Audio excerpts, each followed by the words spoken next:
Hey there, friends. Before we jump into this super cool story, I've got a quick question for you. Have you ever had a neighbor who acted like they were the boss of everything? You know, someone who's always sticking their nose where it doesn't belong. Drop a comment below and tell me where you're watching from today. Oh, and if you love stories where mean people finally get what they deserve, make sure to hit that subscribe button so you don't miss out on more fun. Okay, let's set the scene. Imagine a quiet street in a neighborhood where every house looks almost the same. The grass is cut just right, the mailboxes are shiny, and every flower bed is perfect. This was my neighborhood, and I'm Jake Miller, a guy who loves one thing more than anything else: my motorcycle. It's not just any bike. It's sleek, black, and shiny, with a loud rumble that makes me smile every time I start it. I parked it in my driveway, right where it belonged, and I took good care of it, polishing it until it sparkled under the sun. But not everyone thought my bike was awesome. There was this lady named Karen, not just any Karen, she was the Karen. She was the president of our homeowners association, or HOA for short. That's a group that makes rules for the neighborhood, like what color your house can be or how tall your grass can grow. Karen didn't just follow the rules, she acted like she made them all herself. She walked around with a clipboard, checking every house, looking for anything she didn't like. And guess what? She really didn't like my motorcycle. Every time Karen saw my bike, her face would scrunch up like she smelled something bad. She'd stare at it like it was a big, ugly monster parked in her perfect little world. "Rules, Jake," she'd say, her voice all sharp and bossy. "We have standards here." I just nod and keep wiping down my bike, but inside I was confused. I wasn't breaking any rules. My motorcycle was parked exactly where it should be. The tires were on the driveway, not on the grass. The kickstand, the little metal piece that holds the bike up, wasn't scratching anything. I checked the HOA rulebook, and there was nothing that said I couldn't have a motorcycle. But Karen didn't care about that. She had it in her head that my bike didn't belong, and she was going to make sure I knew it. Now let me tell you a bit more about Karen. She wasn't just bossy, she was like a queen who thought our neighborhood was her kingdom. She'd march up and down the street, her high heels clicking on the sidewalk, her eyes scanning for trouble. If someone left a toy in their yard, she'd leave a mean note. If a kid drew chalk pictures on the driveway, she'd complain. One time she told my neighbor, Mr. Jenkins, that his mailbox was too rusty and made him buy a new one. Poor Mr. Jenkins was so tired of her that he ended up moving away. That's the kind of person Karen was, always picking on people, always acting like she was better than everyone else. I think Karen didn't like me because I was different. Most people in the neighborhood drove boring cars or minivans, but I had my motorcycle. It was loud, it was cool, and it stood out. Maybe she didn't like my leather jacket or the way I'd wave at her without letting her boss me around. Or maybe she just needed someone to pick on and I was the easy target. Whatever the reason, she was on a mission to make my life tough. She'd stop by my house almost every day, pointing at my bike and saying stuff like, "This doesn't belong here, Jake. You're ruining the neighborhood." I'd just smile and say, "It's all good, Karen," but she'd huff and walk away, muttering under her breath. Here's the funny thing, though, I wasn't doing anything wrong. I read all the HOA rules and my bike was totally fine. I even asked my friend Tom, who's lived here forever, and he said, "Jake, she's just mad because she can't control you." That made me laugh. Control me? Good luck with that. My bike wasn't going anywhere, and I wasn't going to let Karen scare me. But I had no idea that Karen was about to do something so wild, it would turn our whole neighborhood upside down. One day, I was outside washing my bike, making it shine like a mirror. The sun was bright, the birds were singing, and everything felt peaceful. Then I heard that familiar click, click, click of Karen's heels. I looked up, and there she was, standing at the edge of my driveway, her arms crossed, her lips pressed into a tight line. "Jake," she said, her voice like a teacher scolding a kid, "that motorcycle is a problem. The kickstand is touching the pavement. That's not allowed."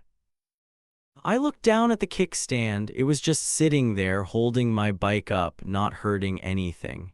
"Karen," I said, trying not to laugh, "it's a kickstand. It's supposed to touch the ground. There's no rule against it." Her eyes got all narrow, like she was trying to shoot lasers at me. "Oh, there's a rule, Jake," she said, "and if there isn't, I'll make one." Then she pulled out her phone and started taking pictures of my bike like she was collecting evidence for a big crime. I just shook my head and went back to washing my bike. I thought she was being silly, but I didn't know she was planning something way bigger than a few photos. That's when I started to notice something weird. Karen wasn't just picking on me, she was acting strange, like nervous strain. Sometimes when she thought no one was watching, she'd look over her shoulder like she was afraid someone was following her. One time I saw her talking on her phone in her backyard, whispering and looking all sneaky. I couldn't hear what she was saying, but her face was serious, not her usual bossy self. It made me wonder, what was Karen up to? Did she have a secret? I didn't know it yet, but Karen was hiding something huge, and it was about to come crashing down on her. Let me take you back to the neighborhood for a second. It wasn't a bad place to live. The houses were nice, with big windows and neat little fences. Kids rode their bikes down the street and people waved when they saw you. But Karen made it feel like a place where you had to watch your step. Everyone was a little scared of her. If you got on her bad side, she'd make your life miserable. She'd send letters saying you owed money for breaking some tiny rule, or she'd show up at your door to complain about your trash cans. It was exhausting. I heard stories about how she'd find a lady for having a pink flamingo in her yard. A flamingo? Can you believe that? But nobody stood up to her because she always got her way. I wasn't like that though. I didn't want to fight with Karen, but I wasn't going to let her push me around either. My motorcycle was my freedom. It was how I cleared my head after a long day, riding down open roads with the wind in my face. No way was I going to let her take that away just because she didn't like it. So I kept parking it in my driveway and I kept smiling when she glared at me. But deep down, I had a feeling something was coming, something big. One morning, I went outside to check on my bike and I found a note taped to the handlebars. It was from Karen, of course. In big angry letters, it said, "Move this bike or else, or else." What did that mean? I laughed a little, but I also got curious. Why was she so obsessed with my motorcycle? It wasn't just about rules anymore, it felt personal. I started to wonder if Karen was hiding something that had nothing to do with my bike. Maybe she was using me to distract everyone from her own problems. I didn't have any proof, but my gut told me I was onto something. That's when I saw something that made my eyebrows go up. I was taking out my trash one evening and I noticed a strange car parked down the street. It wasn't one of our neighbor's cars, it was plain with dark windows. Inside, I could see a guy sitting there watching Karen's house. He wasn't doing anything obvious, just sitting, but it gave me a funny feeling. Who was he? Why was he watching her? I didn't say anything to anyone, but I kept my eyes open after that. Little did I know that guy was part of the puzzle, and Karen was about to find out she wasn't as smart as she thought. So what do you think Karen did when she saw my bike's kickstand touching her perfect street? Did she give up? Did she try to talk to me like a normal person? Nope, she did something so wild it's hard to believe. Stick around because this story about to get super exciting and you won't want to miss what happens next. It was a bright, sunny afternoon, the kind where you just want to be outside enjoying the day. I was in my driveway, wiping down my motorcycle with a soft cloth, making it shine like a brand new toy. The birds were chirping and everything felt calm until I heard those loud, angry steps. Click, click, click. I didn't even have to look up to know who it was. Karen, the HOA president, came storming over, holding her clipboard like it was a sword. "Jake," she yelled, pointing right at my bike. That thing is awful. The kickstand is messing up the pavement." I stopped polishing and looked down at my bike. The kickstand was just sitting there, touching the ground like it was supposed to. There wasn't a single scratch or mark anywhere. "Karen," I said, trying to stay nice, "it's just a bike. It's not hurting anything at all." Her eyes got all small and squinty, like she was mad I wasn't scared.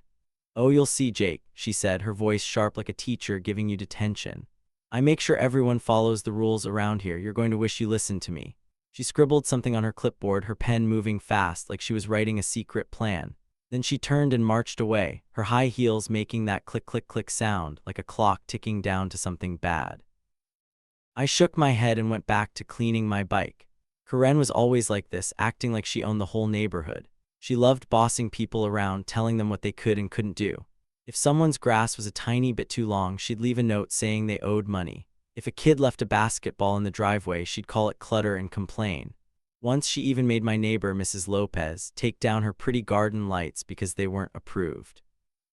Karen called it keeping things nice, but it just felt mean. Still, something about that day felt different. As Karen walked away, I noticed a guy standing across the street. He wasn't one of our neighbors. He wore a dark jacket, even though it was warm, and he was watching Karen like she was the only person in the world. He pulled out a little notebook, wrote something down, and then got into a plain-looking car. It was weird, right? I mean, who just stands there watching someone like that? I didn't know what to think, so I pushed it out of my mind.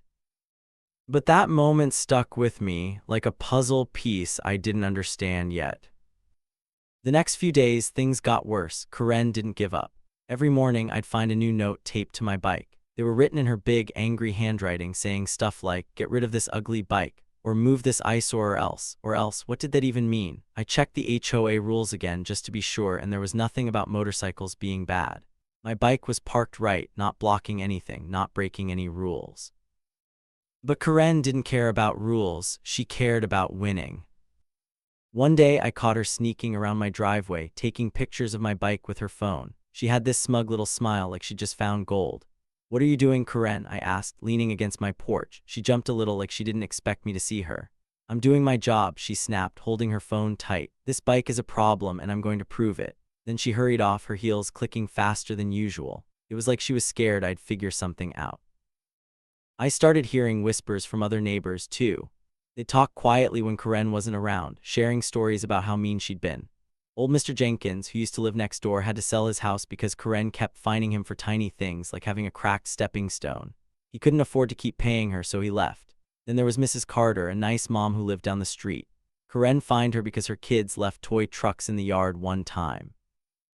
Everyone was tired of Karen, but nobody was brave enough to stand up to her. She acted like the queen of our neighborhood, and we were all just supposed to do what she said. But I wasn't going to let her scare me. My bike was my favorite thing, and I wasn't doing anything wrong. Still, Karen's notes and sneaky pictures were starting to make me mad. Why was she so obsessed with me? It didn't make sense. I mean, there were bigger problems in the neighborhood, like the clubhouse roof that leaked or the playground swings that were broken. Why wasn't she fixing those instead of bugging me about a kickstand? Then something else happened that made me really curious. One evening, I was taking a walk to clear my head, and I saw that guy in the dark jacket again. He was parked a few houses down from Karen's, just sitting in his car. This time, I slowed down and pretended to tie my shoe so I could get a better look. His car didn't have any license plates, which was super strange. I couldn't see his face, but I noticed a faint glow, like he was looking at a laptop or something. What was he doing? Was he watching Karen? I didn't know, but it gave me a funny feeling in my stomach, like something big was about to happen. The next morning, Karen was back at it. I found another note on my bike, but this one was different. It wasn't just mean, it was a threat.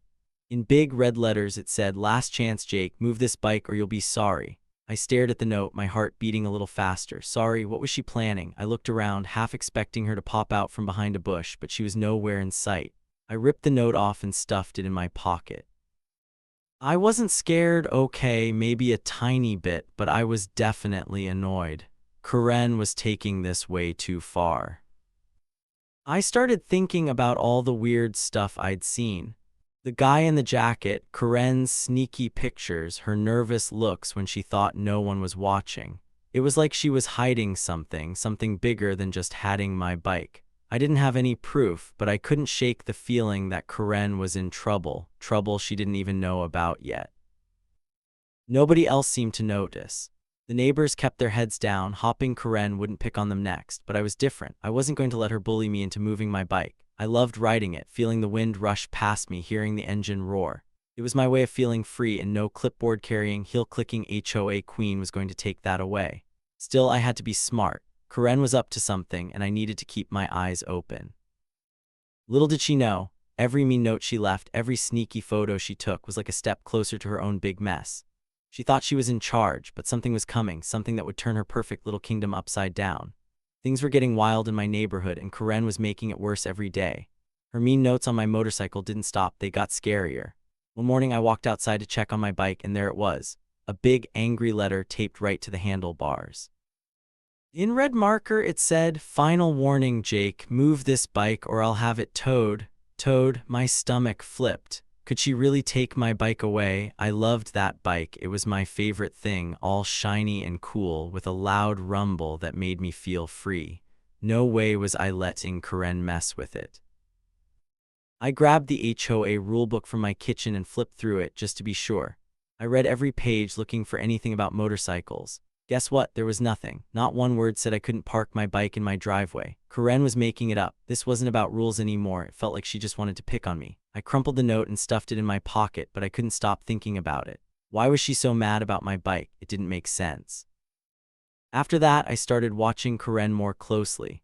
She wasn't just bossy like before, she was acting sneaky, like she had a secret.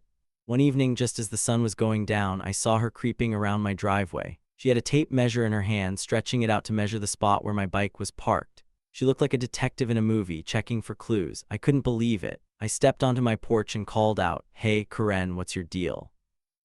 She jumped like I'd scared her, dropping the tape measure with a clatter. Her face turned red and she snapped, "I'm just doing my job, Jake." But her eyes were all shifty, darting left and right, like she was afraid someone else might see her.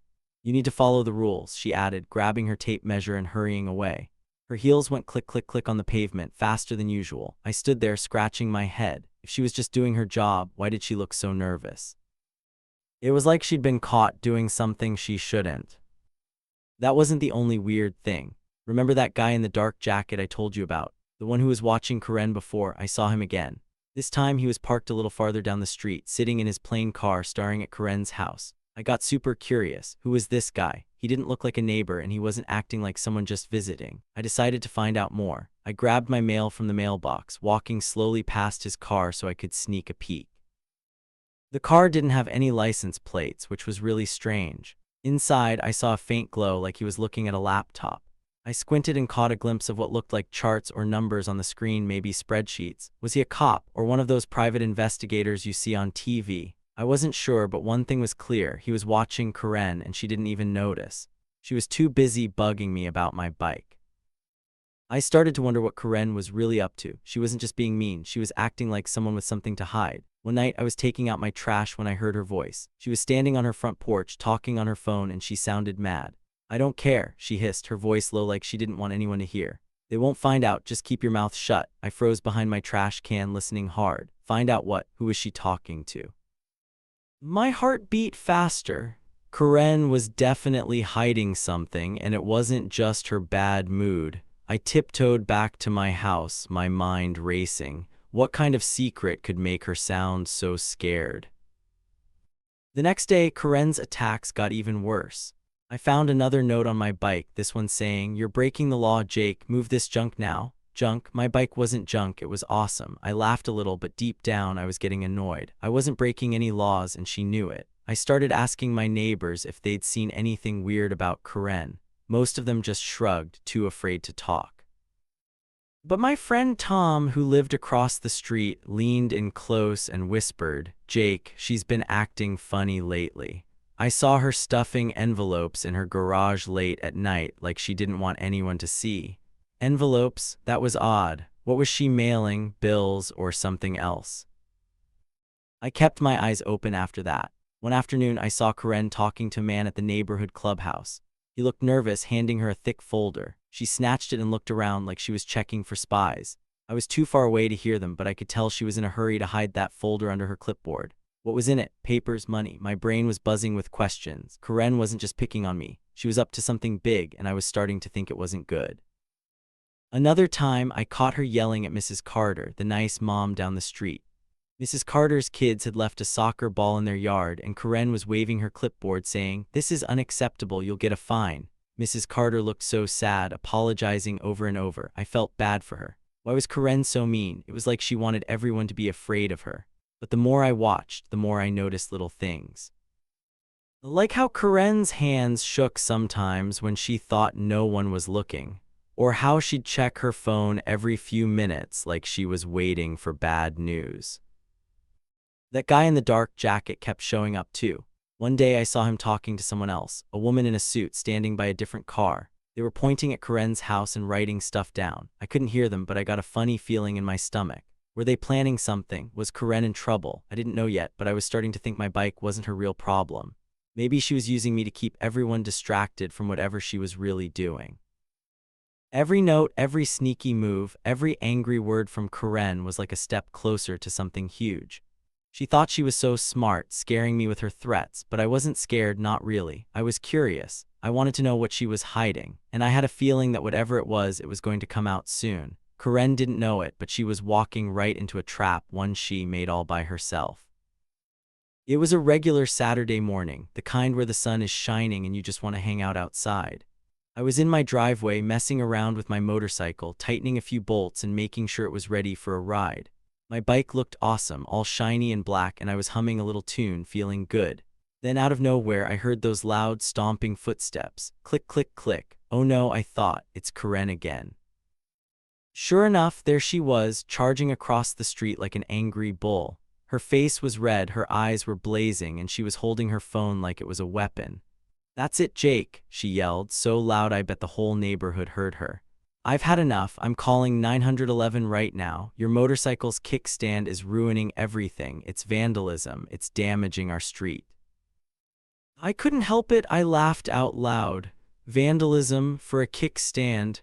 Karen," I said, wiping my hands on a rag, "it's just a little piece of metal holding my bike up. It's not a hammer or anything. You're acting silly." "Silly?" she shouted, her voice so high it sounded like a squeak. "You think I'm silly? You're done, Jake, done." She waved her phone in my face, then started dialing, her fingers moving fast. She had this big mean smile like she'd finally won a game. "Hello, 911, she said into the phone, still glaring at me. "I need police at 123 Oak Street right away. There's a kid here vandalizing our neighborhood, wrecking our property."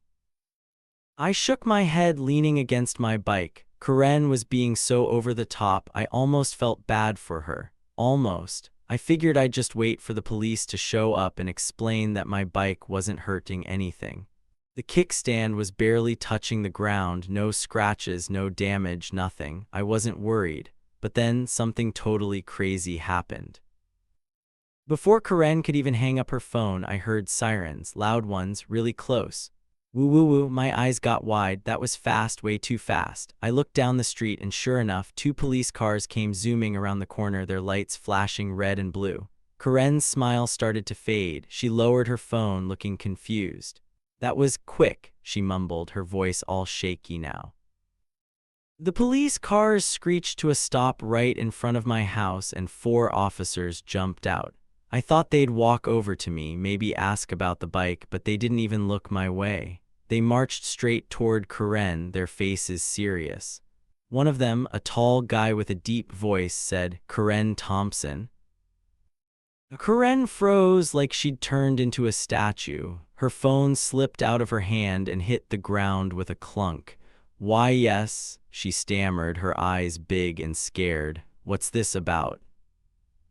The officer didn't smile. He pulled out a pair of shiny handcuffs and said, "You're under arrest for stealing money and lying about it. We've been watching you for months. You've been taking thousands of dollars from the HOA."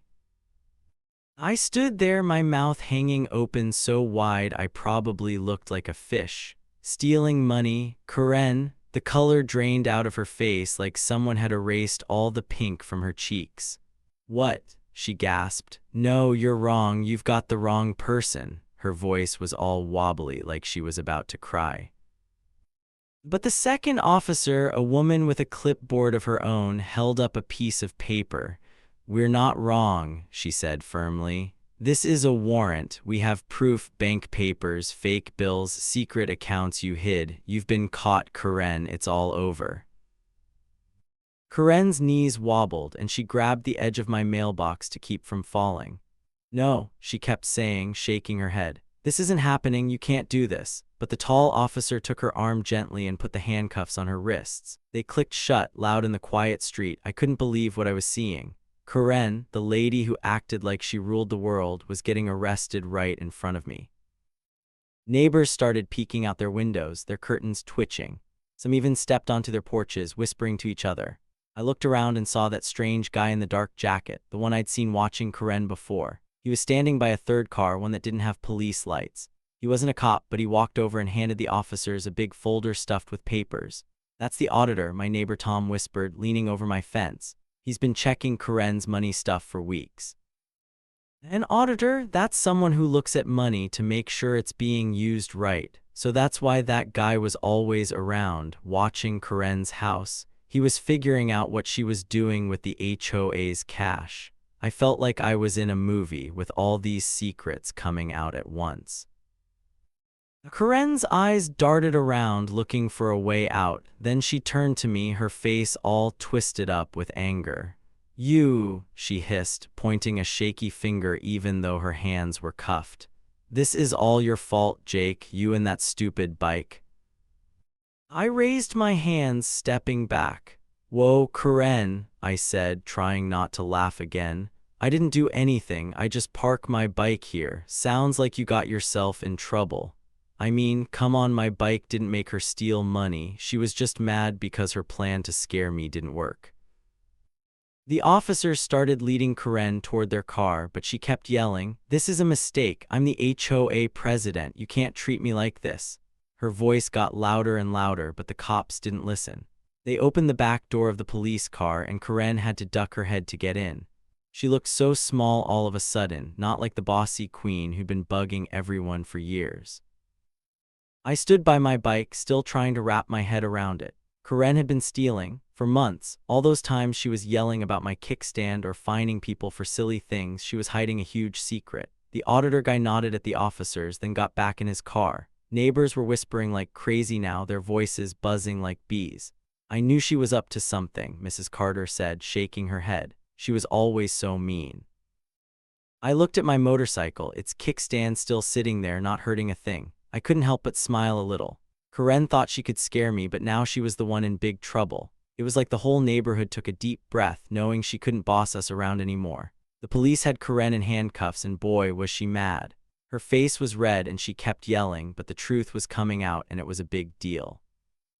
The cops told everyone that Karen had been sneaky for years, taking money from the HOA, the group that's supposed to keep our neighborhood nice. She wasn't using it for good stuff like fixing things. Nope, she was faking fines, charging people too much, and keeping cash that was meant for repairs. That's why our neighborhood wasn't as perfect as she said. The clubhouse roof leaked when it rained, the playground swings were broken, and the landscapers who cut the grass hadn't been paid in forever.